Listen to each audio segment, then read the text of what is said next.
Hi everyone, welcome back to the channel. We're going to dive a little bit more into improving kit parts again. So these are the bullet lights that come on the red clear sprue on that new AMT 59 Cadillac ambulance. And it gives you two options in the kit. You can either use these or you can use the flat ones. Both of them are correct. There are tons of pictures online that show a 59 Cadillac with both types of lights on them. Personally, I think the big chrome pieces that are used for the flat ones are a little too large from the pictures I've seen online, but that's just my opinion. But I'm using the bullet lights here on this raised roof 59, and I want to show you what I'm doing to improve them a little bit. And I've got an example pulled up here online, and this is not obviously a 59, but if we look right back here, if you can see my mouse moving around, these bullet lights, okay, they were used for a number of years by Superior, Miller Meteor, you know, all the ambulance makers. That was just a sign of the times, so to speak. You know, it's very futuristic looking, and you know, they were different. You see we got a nice bullet shaped lens right there, but right back here we've got a chrome housing that those slip into, okay? The front on this one's a little different, but we're just kind of focusing right here.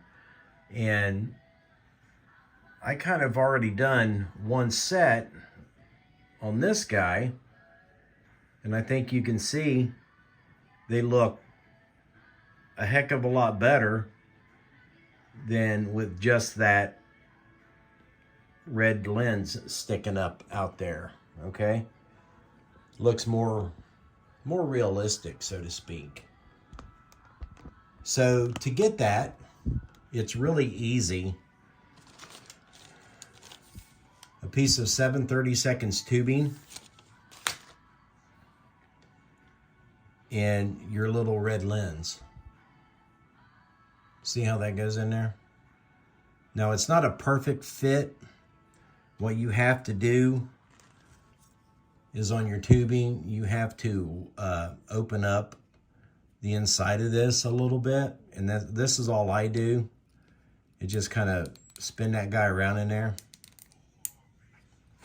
Clean him out real good. Because on these little bullet lights, when you cut them off the sprue,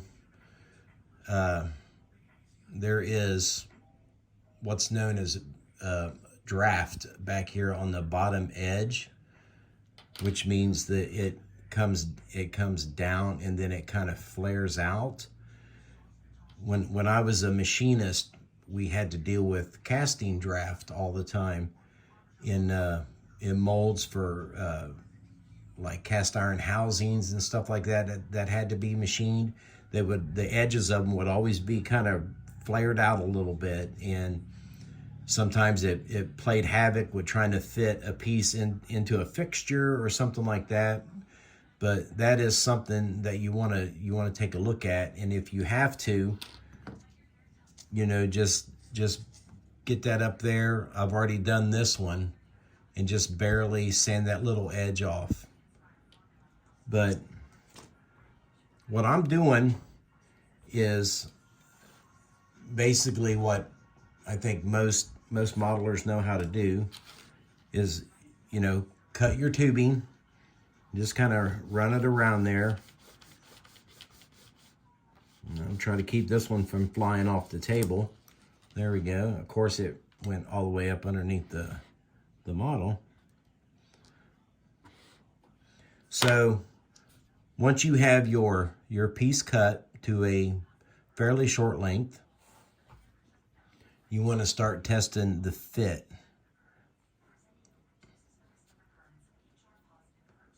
Of course, this ain't going to work on camera. It never does.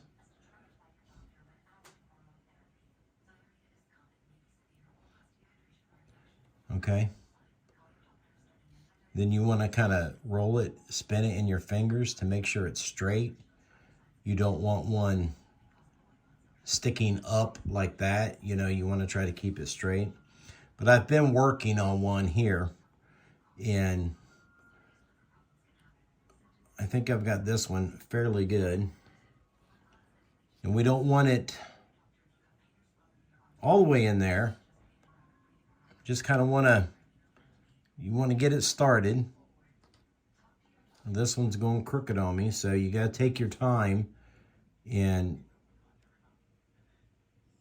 try to get it in there nice and square.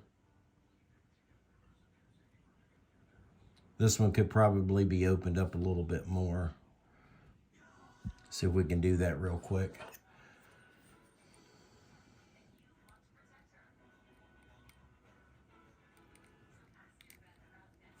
Sometimes it just takes 2 or 3 little thousandths to get something to work right.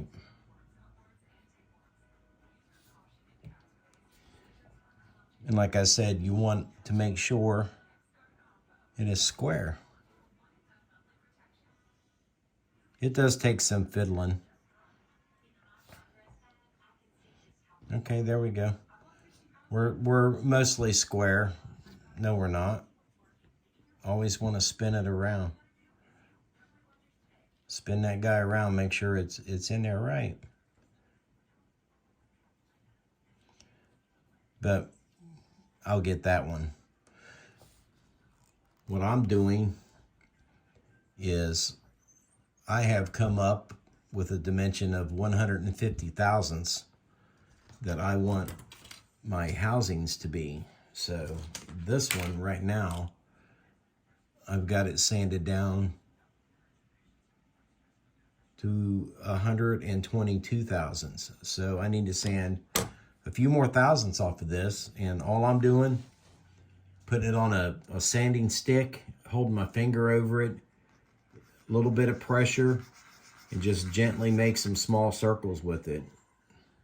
It will want to walk around on you, but the main ideal here is to try to keep it somewhat flat. Okay. Let's see where we're at now. Now we're at 119.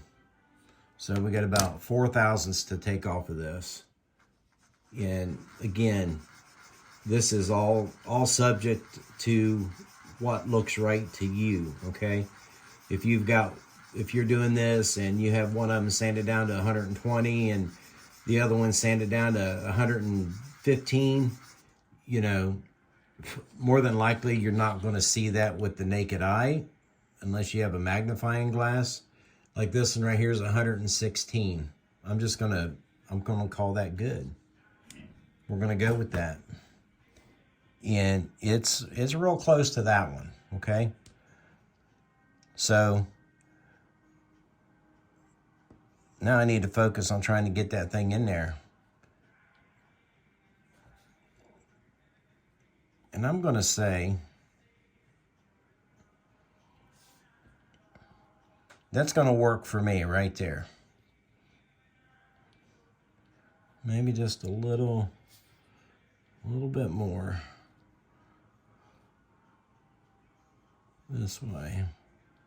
It don't take much.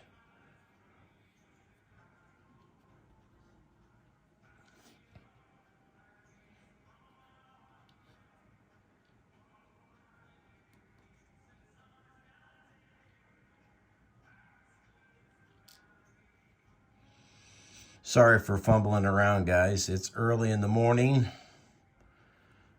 I came up with this idea last night, and I wanted to show exactly how I was doing it without just showing the completed piece. So there we go. Okay, now we have another set. Now to glue these, this is what I'm doing. Very gently, very carefully on the inside lip. Okay, styrene to styrene.